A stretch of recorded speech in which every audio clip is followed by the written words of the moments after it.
ہم دیکھیں گے آج خدا کے پاک کلام میں سے پطرس کا پہلا عام خط اور اس کا دوسرا باب اور اس کی آیت نمبر 9 اور 10، دو آیات پر ہم غور کریں گے۔ لیکن تم ایک برگزیدہ نسل، شاہی کاہنوں کا فرقہ، مقدس قوم اور ایک ایسی امت ہو جو خدا کی خاص ملکیت ہے، تاکہ اس کی خوبیاں ظاہر کرو، جس نے تمہیں تاریکی سے عجیب روشنی میں بلایا۔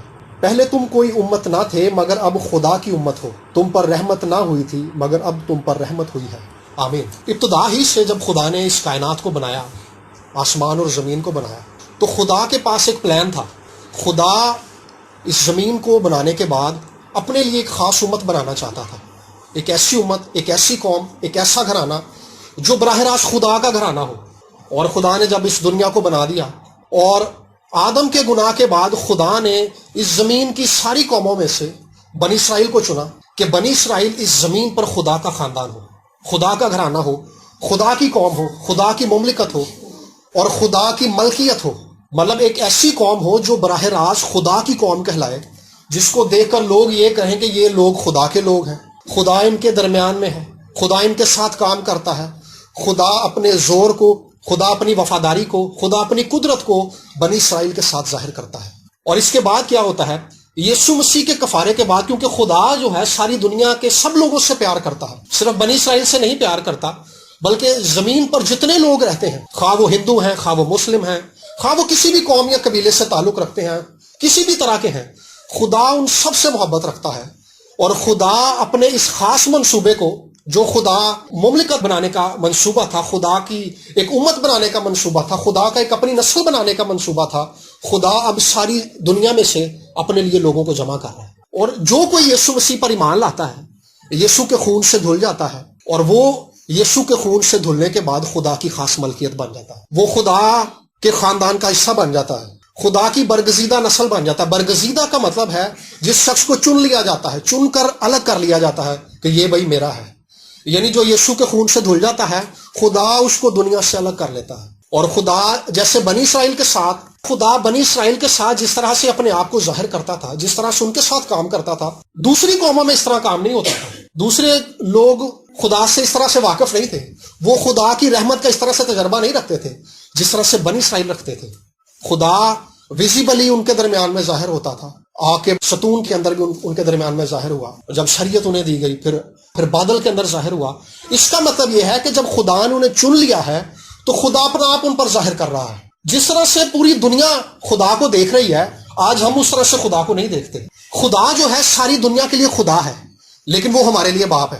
پوری دنیا کے لیے خدا ایک الگ معنی رکھتا ہے، لیکن وہ لوگ جو خدا کی برگزیدہ نسل ہے، جن کو خدا نے اپنے لیے الگ کر لیا ہے، وہ خدا کو ایک الگ پیرائی میں دیکھتے ہیں، ایک الگ نقطہ نظر سے خدا کو دیکھتے ہیں۔ ان کے اندر خدا کو لے کر ایک الگ جذبات ہیں، اور وہ جذبات جو ہیں اس کے ساتھ شخصی تعلق کے وسیلہ سے ہیں۔ اور ہم جتنوں نے یسوع کو قبول کیا ہے، ہم جتنے یسوع کے خون سے دھلے ہیں، ہمارے اندر خدا کو لے کر، خدا باپ کو لے کر، خدا کی اس بات کو لے کر کہ خدا نے ہمیں چن کر دنیا سے الگ کر لیا ہے، اس بات کو لے کر ہمارے اندر ایک الگ جذبہ ہے خدا کے لیے، کیونکہ ہم خدا کے لوگ ہیں۔ اور جب کوئی شخص اس بات کو جان جاتا ہے کہ بھی میں خدا کی مملکت ہوں، میں خدا کی برگزیدہ نسل ہوں، یہاں پہ آگے ہم نے پڑھا کہ پہلے تو تم کوئی امت نہ تھے لیکن اب خدا کی امت ہو، اب وہ نسل ہو جس پر رحمت کی گئی ہے۔ رحمت کا مطلب یہ ہے کہ خدا دوسرے لوگوں سے الگ ہمیں ڈیل کرے گا۔ خدا اپنی رحمت میں، اپنی رحمت کے وسیلہ سے خوراک جو ہے ساری دنیا کو دیتا ہے، خواہ وہ کسی بھی قوم سے ہے، لیکن اس کے باوجود ایک خاص رحمت ہم پر کی گئی ہے جو ان لوگوں پر نہیں ہے۔ وہ رحمت کیا ہے؟ کہ خدا ہمارے بیچ میں ہے۔ جب وہ ہمارے بیچ میں ہے تو ہمیں اس کو ڈھونڈنے کی ضرورت نہیں ہے۔ لوگ جو ہے خدا کو تلاش کر رہے ہیں، لوگ کتابیں پڑھتے ہیں، لوگ دور دراز کا سفر طے کرتے ہیں تاکہ کسی طرح سے خدا کو ڈھونڈ لیں، خدا کی تلاش کریں۔ اصل میں لوگوں کے اندر ایک ایسی کیفیت ہے، یہ ایک انسانی کیفیت ہے، اور اس کیفیت نے انسان کو اس طرف مائل کر دیا ہے کہ وہ اپنے لیے ایک ایسی شخصیت کی تلاش کرے جو اس کے ساری مشکلات اور ساری پریشانیوں کو حل کر سکتا ہے۔ لیکن جب ہم خدا کی مملکت ہے، جب ہم خدا کے خاندان کا حصہ ہیں، تو ہمیں اس بات کا یقین ہے کہ خدا ہمارے درمیان میں ہے، خدا ہمارے ساتھ ہے۔ یسوع مسیح نے کہا تھا کہ جہاں 2 یا 3 میرے نام سے جمع ہوں گے، میں ان کے بیچ میں ہوں۔ وہ آج بھی جب ہم یہاں پر جمع ہیں تو ہمارے بیچ میں ہے، ہمیں اسے ڈھونڈنے کی ضرورت نہیں ہے، فقط اس بات کے یقین کرنے کی ضرورت ہے کہ وہ ہمارے درمیان میں ہے۔ جب ہم اس بات پہ یقین کر لیتے ہیں تو ہمارے اندر تسلی آ جاتی ہے۔ اصل میں ہر روز ہماری اندرونی کیفیت سے، اندرونی کیفیت کیا ہے؟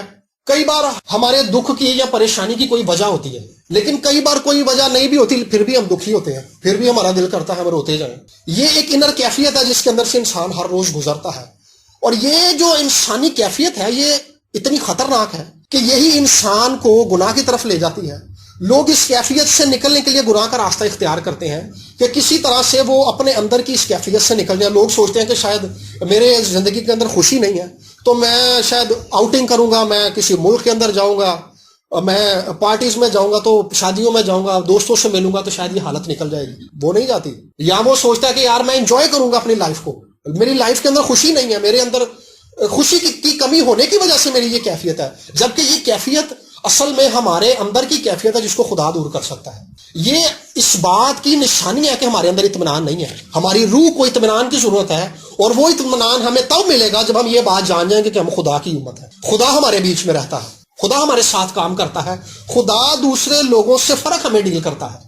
خدا کے جذبات، خدا کی محبت، خدا کی رحمت ساری دنیا کے ساتھ ہے، لیکن ہمارے ساتھ ایک الگ مینرز کے اندر ہے۔ ایک باپ کی محبت اپنے بچوں کے ساتھ فرق طرح سے ہوتی ہے۔ ساری دنیا کے بچے بھی بچے ہی ہوتے ہیں، لیکن جو اس کے اپنے بچے ہوتے ہیں، جو اس کی اپنی اولاد ہوتی ہے، اس کے لیے اس کے جذبات فرق ہوتے ہیں۔ سو خدا کی مملکت ہوتے ہوئے ہمارے لیے خدا کے جذبات فرق ہیں۔ خدا ہم سے جو محبت کرتا ہے اس کو الفاظ میں اور اس کو کسی بھی پیمانے سے ناپا نہیں جا سکتا، بلکہ اس کو ایمان سے قبول کیا جا سکتا ہے کہ خدا ہمارے ساتھ ہے۔ اصل میں انسان کی جو جنگ ہے، انسان کی جو ہر روز کی جو فائٹ ہے، وہ اس چیز کے ساتھ ہے کہ ہمارے اندر خوشی نہیں ہوتی، ہمارے اندر پریشانی نہیں ہوتی۔ یہ ایسی چیزیں ہیں جن کا سامنا ہمیں ہر روز کرنا پڑتا ہے، اور ہر روز ہی ہم نے اس بات کا یقین کرنا ہے کہ خدا میرے ساتھ ہے، میں خدا کا چنا ہوا ہوں، خدا میرے ساتھ کام کرتا ہے، خدا نے مجھے برکت دی ہے، خدا نے اپنی رحمت مجھ پر کی ہے، خدا میرے راستوں کو کھول دے گا۔ جب اپنے آپ سے ہر روز یہ کلام کرتے ہیں، ہر روز خدا کے حضور میں اس بات کو لے کر جاتے ہیں، یہ کلام کرتے ہیں اپنے ساتھ، تو خدا کے کلام کے وسیلہ سے ہمارے اندر یہ یقین دہانی آ جاتی ہے۔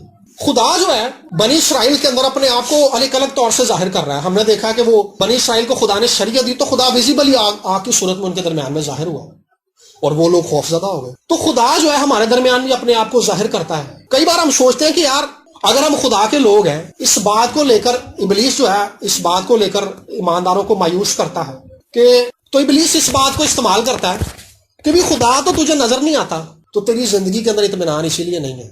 لوگ بت پرستی کا راستہ بھی اسی لیے اختیار کرتے ہیں کیونکہ خدا انہیں نظر نہیں آ رہا ہوتا، وہ تو انہیں نظر آ رہے ہوتے ہیں۔ اصل میں خدا جو ہے ہمیں ہماری ان آنکھوں سے دکھائی تو دیتا ہے، یہ خدا کی مرضی ہے خدا کس وقت کس پر کس طرح سے ظاہر ہو، لیکن خدا کو ہم اپنی روحانی آنکھوں سے دیکھ سکتے ہیں، ایمان کی آنکھوں سے دیکھ سکتے ہیں۔ یسوع نے کہا تھا میں دنیا کے آخر تک ہمیشہ تمہارے ساتھ ہوں۔ یسوع تو ساتھ ہے، یسوع جب ہمارے ساتھ ہے ہم نے اس بات کو قبول کرنا ہے کہ یسوع ہمارے ساتھ ہے، اس بات کو کلیم کرنا ہے کہ خداوند تو میرے ساتھ ہے، تو بے شک مجھے دکھائی نہیں دے رہا۔ اصل میں ہوتا کیا ہے، یسوع مسیح جب اس زمین پر تھے سارے بنی اسرائیل نے یسوع کو دیکھا تھا، لیکن سارا بنی اسرائیل یسوع پہ ایمان نہیں لایا۔ اس کا مطلب یہ ہے کہ جو یسوع کو دیکھ بھی لیتے ہیں ضروری نہیں ہے کہ وہ یسوع پہ ایمان لائیں گے، ضروری ہے کہ ہم اس کو ایمان سے قبول کریں، کیونکہ یسوع کو دیکھنے کے بعد، یسوع کے کاموں کو دیکھنے کے بعد، یسوع مردوں میں سے زندہ ہو گئے یہ پیغام سننے کے بعد ان کے اندر تسلی اور اطمینان نہیں آیا تھا، ان کے اندر کوئی تبدیلی نہیں آئی، وہ وہاں کے وہیں رہے تھے، ان کی زندگی وہیں کی وہیں تھی۔ لیکن ان کے اندر تبدیلی کب آئی تھی؟ جب انہوں نے یسوع کے اس پیغام کو، جو یسوع کا پیغام تھا، اس پیغام کو قبول کر لیا تھا۔ اصل میں ہماری زندگیوں کے اندر تسلی اور اطمینان اس وقت آتا ہے جب ہم یسوع کو ایمان سے قبول کر لیتے ہیں، یسوع کے پیغام کو ایمان سے قبول کر لیتے ہیں کہ بھئی خدا میرے ساتھ ہے، وہ مجھے نظر آتا ہے یا نہیں آتا لیکن وہ میرے ساتھ ہے، اس نے وعدہ کیا ہے اور وہ سچا ہے، اس کے سارے وعدے سچے ہیں۔ پچھلے دنوں میں ایک انڈین ایک خادم کا ایک کلام سن رہا تھا، اس کی بات مجھے بڑی اچھی لگی۔ وہ کہتا کہ میں دعا کر رہا تھا تو خدا نے مجھے کہا کہ تو میرے سے زیادہ بڑا ہو گیا۔ کہتا میں کہا خداوند میں کیسے تیرے سے بڑا ہو گیا ہوں؟ کہہ رہا میں سجدے میں جا کر میں نے اپنا جو تھا ناک جو تھا زمین کے اوپر لگایا، کہہ رہا میں کہا خداوند تو مالک ہے، تو بادشاہ ہے، تو با اختیار ہے، میں تیرے سے بڑا کیسے ہو سکتا ہوں؟ اس نے کہا تو کہتا ہے کہ جہاں 10,000 سے کم لوگ ہوں گے میں وہاں کلام سنانے نہیں جاؤں گا۔ کہتا یسوع نے مجھے کہا کہ میں نے تو کہا جہاں 2 یا 3 جمع ہوں گے میں وہاں جا کے کلام وہاں ہوں گا، جب میں 2-3 لوگوں میں جا سکتا ہوں تو 10,000 سے کم لوگوں میں کیوں نہیں جاتا؟ مطلب اس بات کو ایمان سے قبول کرنے کی بات ہے کہ خدا ہمارے بیچ میں ہے، اس بات میں کوئی شک نہیں ہے۔ جب ہم اس بات کا یقین کر لیتے ہیں، کئی بار ہمیں اس چیز سے فائٹ کرنی پڑتی ہے، اپنے اعصاب کے ساتھ، اپنے خیالات کے ساتھ ہر روز کہنا پڑتا ہے کہ نہیں خدا میرے ساتھ ہے، خدا میرے ساتھ ہے، خدا آج مجھے برکت دے گا، خدا آج مجھے فتح دے گا، خدا میرے بزنس میں مجھے کامیابی دے گا، کیونکہ میں خدا کا چنا ہوا ہوں، میں خدا کا برگزیدہ ہوں، یسوع نے میرے لیے خون بہایا ہے، خدا نے مجھے خریدنے کے لیے ایک بھاری قیمت ادا کی ہے. خدا نے مجھے اپنے خاندان کے اندر شامل کر لیا ہے. خدا نے مجھے اپنی برکات کے اندر شامل کر لیا ہے. یہ برکات میری ہیں. ہمیں یہ ہر روز کلیم کرنا پڑتا ہے, یہ کہنا پڑتا ہے. جیسے ہی ہم کہتے ہیں ہمارا ذہن اور ہماری روح اس کلام کے وسیلہ سے اس طرف مائل ہو جاتی ہے کہ واقعی خدا میرے ساتھ ہے. یہ چیزیں ایک ٹول کا کام کرتی ہیں خدا کے ساتھ چلنے کے لیے. اور آگے ہم نے پڑھا کہ خدا نے تمہیں تاریکی سے اسی لیے نکالا تاکہ تم خدا کی خوبیاں ظاہر کر سکو. یعنی خدا نے ہمیں برگزیدہ اسی لیے کیا ہے, خدا نے ہمیں اپنی قوم اسی لیے بنایا ہے تاکہ جب لوگ ہمیں دیکھیں تو وہ واقعی کہہ سکیں یہ واقعی خدا کا چنا ہوا.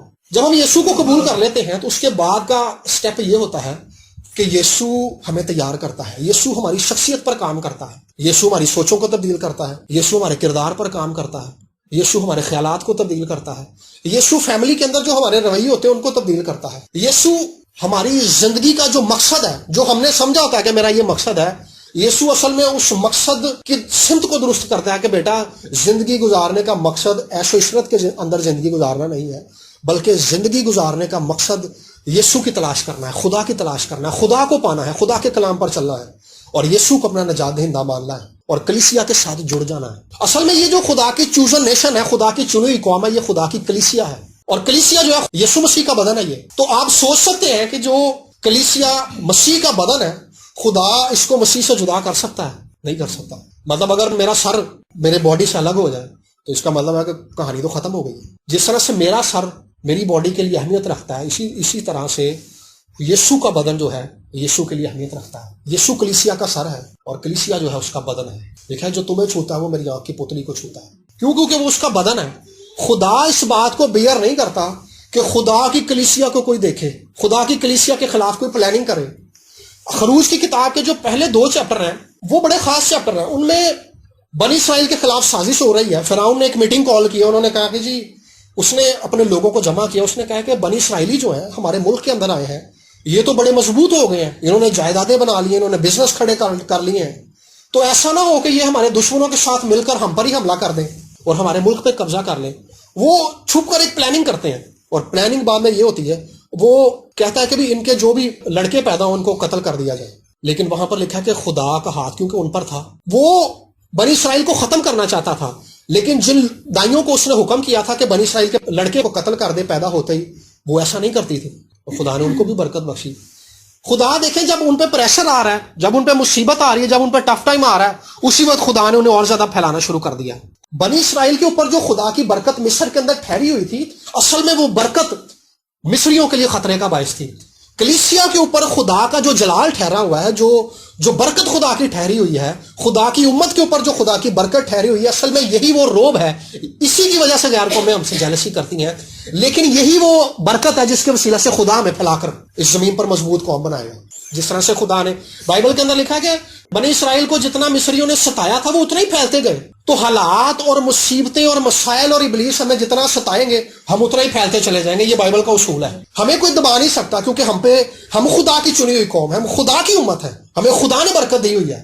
جس سے خدا برکت دے دیتا ہے اس سے بڑھنے سے کوئی روک نہیں سکتا. نہ آسمان پر کوئی ایسی قوت ہے, نہ زمین کے اوپر کوئی ایسا شخص ہے, نہ آسمانی مقاموں کے اوپر کوئی ایسی قدرت ہے کہ وہ اس شخص کو بڑھنے سے روک سکے جسے خدا نے برکت دے دی ہے. تو ہم جتنے یہاں پر بیٹھے ہوئے ہیں ہمیں خدا نے برکت دی ہے, ہمیں خدا نے بلیس کیا ہے, ہمیں خدا نے اپنے لیے چن لیا ہے تاکہ ہم بابرکت قوم ہو. ہم بابرکت قوم ہیں. ہمیں بڑھنے سے, ہمیں ترقی کر سے, ہمیں جلال میں بڑھنے سے, خدا کی پہچان میں بڑھنے سے کوئی روک نہیں سکتا کیونکہ خدا نے ہمیں مقرر کر دیا ہے برکت کے لیے, خدا کی امت ہونے کے لیے. سو ابلیس ہم پہ جب بھی یہ خیالات لے کر آئے کہ تمہارے حالات نہیں بدلیں گے, ہم نے ایمان اصل میں یہی ہے کہ ہم نے اسی وقت اس خیال کو ڈانٹنا ہے کہ دور ہو یسوع کے نام سے میری زندگی کے اندر, کیونکہ خدا میرے ساتھ کام کرتا ہے, خدا میرے ساتھ کام کرے گا. حالات خواہ کیسے بھی ہیں, خدا حالات کو تبدیل کرنے کی قدرت رکھتا ہے. اور خدا نے اسی وقت انہی حالات کے اندر بنی اسرائیل کو برکت بخشی تھی. ان کو نیل کے اندر پھینک دو, ان کی بیٹیوں کو زندہ رکھو, لیکن اس کے باوجود خدا نے موسیٰ کو بچا لیا تھا کیونکہ بنی اسرائیل کو خدا نے برکت دی ہوئی تھی. یہ خدا کی امت تھی, یہ خدا کی چوزن نیشن تھی.